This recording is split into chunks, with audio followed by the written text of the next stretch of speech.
Set 4 will be played on Fighting Spirit. Spawning in the bottom right-hand position as the orange Terran for Kespa teammate, his name is Cure. Bottom left is where his opponent spawns in this particular game. Blue Protoss from STX Seoul. His name is Deer. So this is the last shot for Kespa teammate. If they lose here, it's over. That's it for this match. And STX Seoul will get a nice clean sweep and kind of move up on their way to try to get that second place spot. Nice cute couple there. Look at him. He's being very affectionate on camera. Not afraid to show off. Going back to the rankings, in fact, if STX Seoul wins this particular matchup, they'll be at 23 wins, 18 losses, half a game gap between KT Roaster and STX Seoul. And STX Seoul would be sitting at plus 18 with KT Roaster at plus 22. So now STX Seoul wants to close the gap, and yes, it's most likely that they're going to win the match today, but they want to win the match 4-0. That's the reason why we see players like Innovation, Trap, Deer being sent out in the first 4 sets. Now, if one of those players fail, then they have Classic to back it up. They have Mini to back up the entire lineup. Yeah, and if worse comes to worse, they still have the ace match where they can always use Innovation. So STX Seoul, honestly, they don't have much to worry about here. It's really Kespa teammate, the ones that are on the back ends, that have a lot to worry about, because if they lose, they're not going to be able to get the 7th place spot over EGTL. And, you know, it's really, you can tell that the team atmosphere for Kespa teammate is not, you know, amazing nowadays. Yeah, Kespa teammate, you know, their season might be over, but they need to look towards the future. If they just start easing up and start going, you know what, we're not going to make it into playoffs. We don't care if you win or lose. If they have that particular mindset, then they're not going to do well in the next season also. Because this is the time when the team needs to regroup. They need to rethink their strategies and work for the next season. You don't stop just because you got knocked out. You try your best until the very last match in Pro League. Go on a little break, rethink, you know, re-strategize your entire team, get a new fresh lineup, get some fresh players, and then head into the next season of Pro League. Yeah, we've seen throughout the Pro League seasons, there are a lot of teams that generally dominate, but I mean, between like seasons, there is a lot of shifting within the rankings, and I mean, it just always happens. It's bound to happen. Teams are constantly improving, constantly trying to figure out their opponents and play more efficiently, recruiting new players as well. And it's just, I guess, a cycle of consistent improvement on all ends here. One of the reasons why Kespa teams in general are just so successful. Yeah, well, Kespa teams run it like a professional sports team. That's what you got to do. That's what you got to do to succeed in the esports business in Korea. Now, I like to build by Cure right now. Yes, he's not going for the expansion. He wants to go for some harassment against his opponent. If it works out, great. If it doesn't work out, well, he is going to be far behind. But Cure is this one player who likes to play a little bit aggressive, goes for the multi-pronged drops, I have to say about Cure. So he is getting a command center behind this, but he does have 2 Widow Mines and Deer.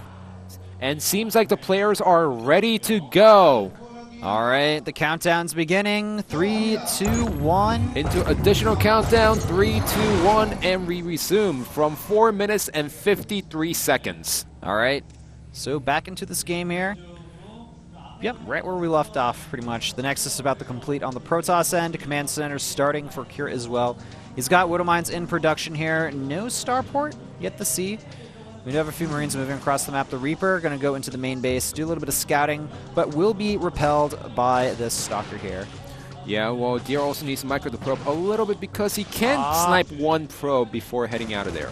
Yep, the Marine's doing a good job here, just forcing a few of these probes away. And the Reaper gets picked off, doesn't kill anything. Gets some good scouting information. The Widow Mine, though, going to get in position here. He needs the focus fire, the Widow Mine! And unfortunately, he doesn't. Luckily, though, the Robo is almost complete, and we'll see an Observer pop out very momentarily here. The amount of economy that Deer is going to lose from this is not going to be too significant, though. And remember, he does have a Nexus at natural right now, which means that all he has to do is rally the main Nexus to his main mineral line and send over the probes as soon as he confirms that the Widow Mine is dead.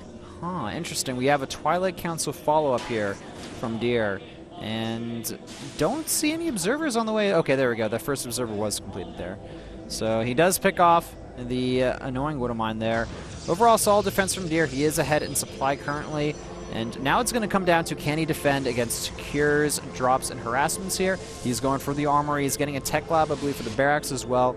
So eventually, you know, it's just going to be, can he deal with these drops here? Double Widow Mine with 4 Marines and a medevac. It's going to be annoying to deal with. I don't even know if he has enough energy for a second Nexus Cannon as well. Well, he needs to be in perfect position. Those Stalkers are inside the main base. Where's the reaction timing? He needs to pull the probes away from the middle line over there. Okay, there he goes.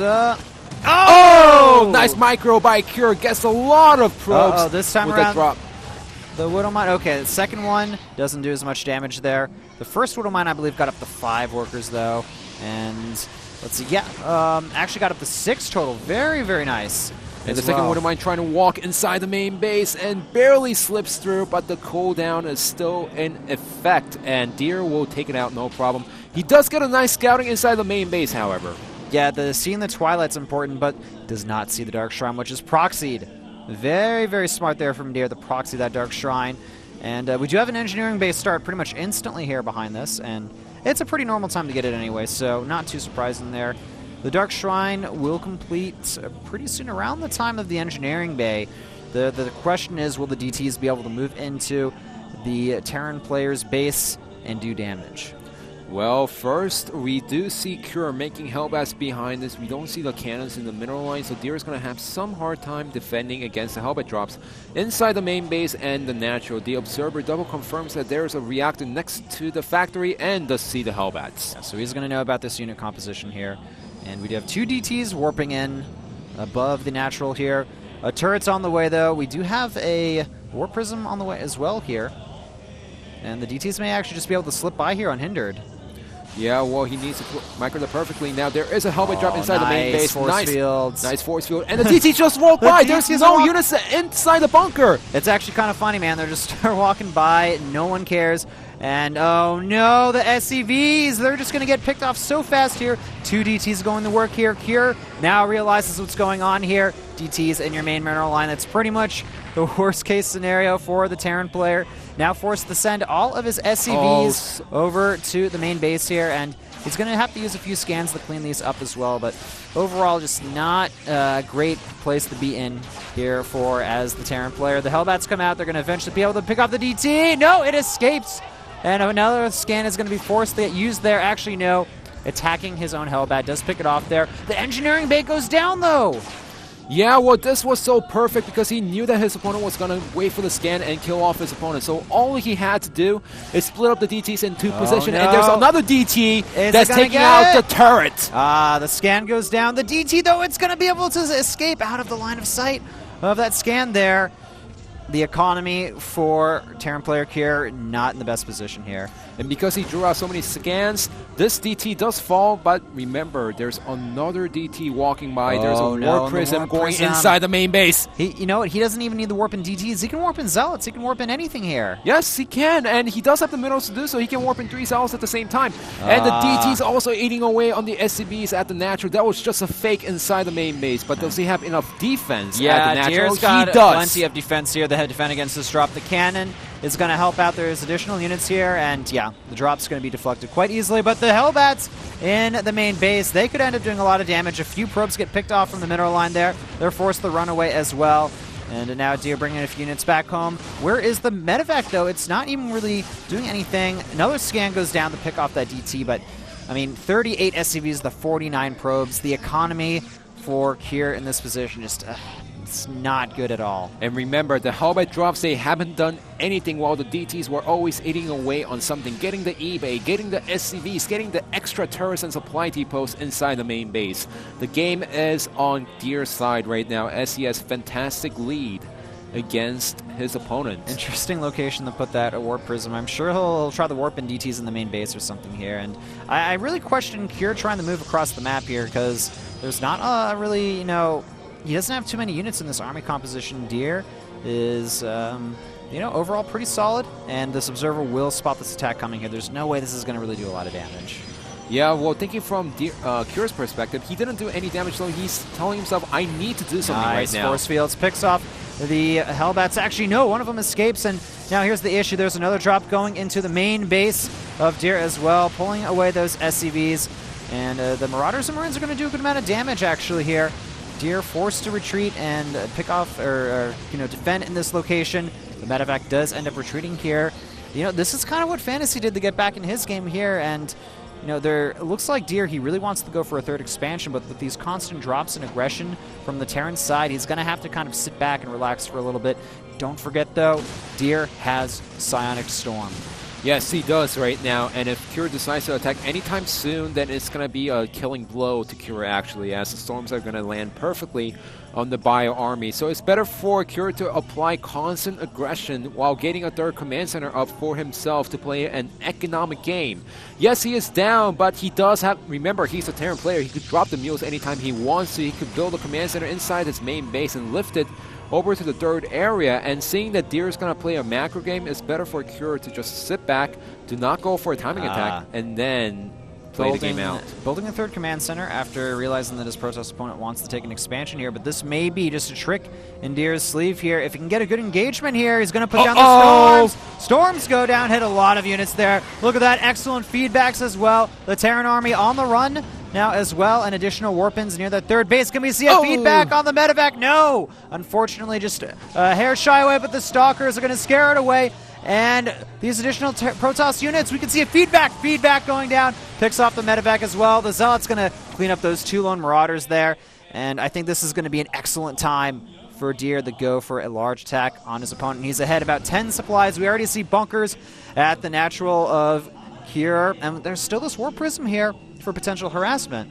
Yeah, there's a pylon at the 3 o'clock position. You can use the warp prisms to warp in units inside the main base. There's a helmet drop going towards the natural, however. There is a cannon, and the mothership core is in position. All Deer has to do is pull off the probes from the mineral line, snipe the medevac as soon as possible, and just wait for the helmet to die. Oh, no, all these units from Cure out of position. That could actually cost him the game there. There's a good amount of Hellbats here behind the bunkers. They may be able to somehow, some way, hold in this position. The problem is the storms. There's no ghosts to deal with the psionic storms here, and the rest of these units are just going to end up falling very fast to this army here. All right, Deer is going to go for the attack. Storm goes down, hits a lot of the units there, and the Hellbats actually doing a pretty good job here.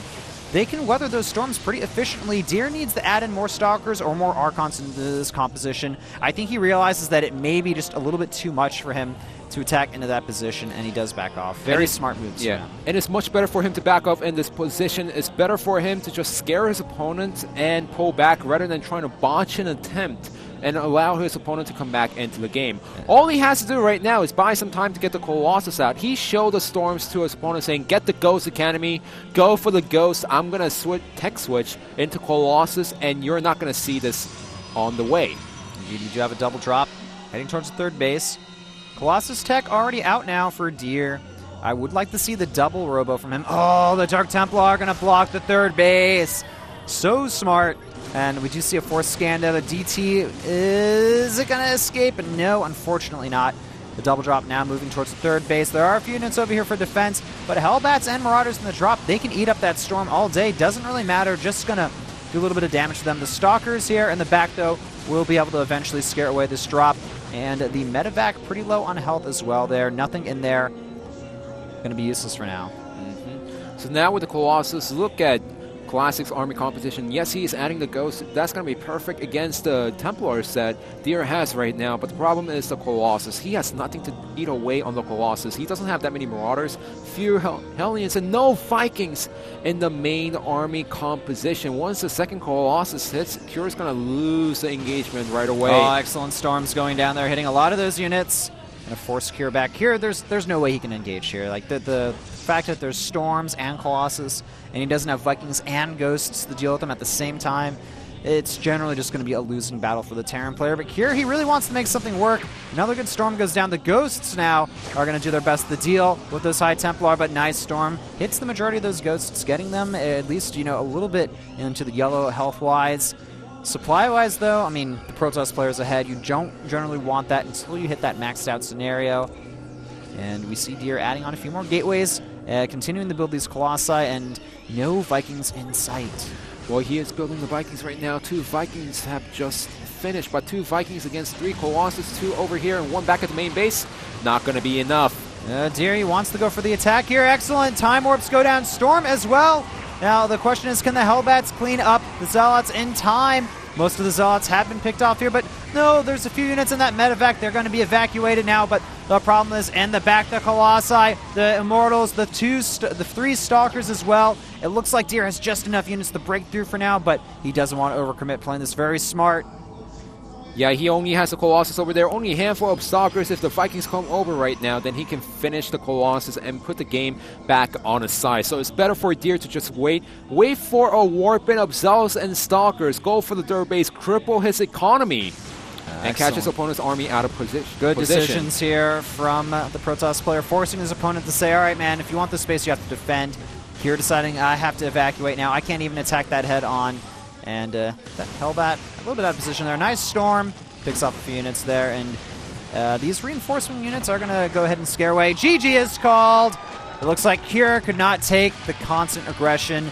And Deer completes the sweep. STX Soul taking out Kespa teammate 4-0. This is something that STX Soul wanted, with Innovation being sent out as the first player. And it worked out perfectly. Innovation, Hiva, Trap, and Deer. The four best players from STX Soul takes out Kespa teammate easily with a score of 4-0, and this scares KT Roaster a little more as STX Soul is applying pressure in the rankings. They certainly are there, and that also means that it's going to be a little bit harder for SK Telecom to sneak out of that 4th place position despite their win earlier today over Evil Genius's Team Liquid. Unfortunately for Kespa teammate and their fans, they just weren't able to bring it today. STX Soul, man, they are just looking better and better. The more I see them play, the more solid they look. They went from a team of nobodies, just kind of a ragtag team. They got themselves a leader with Innovation. Their coach looking confident as ever, and all these other players now really just stepping up to the plate and proving that STX Soul is definitely a contender for the championship.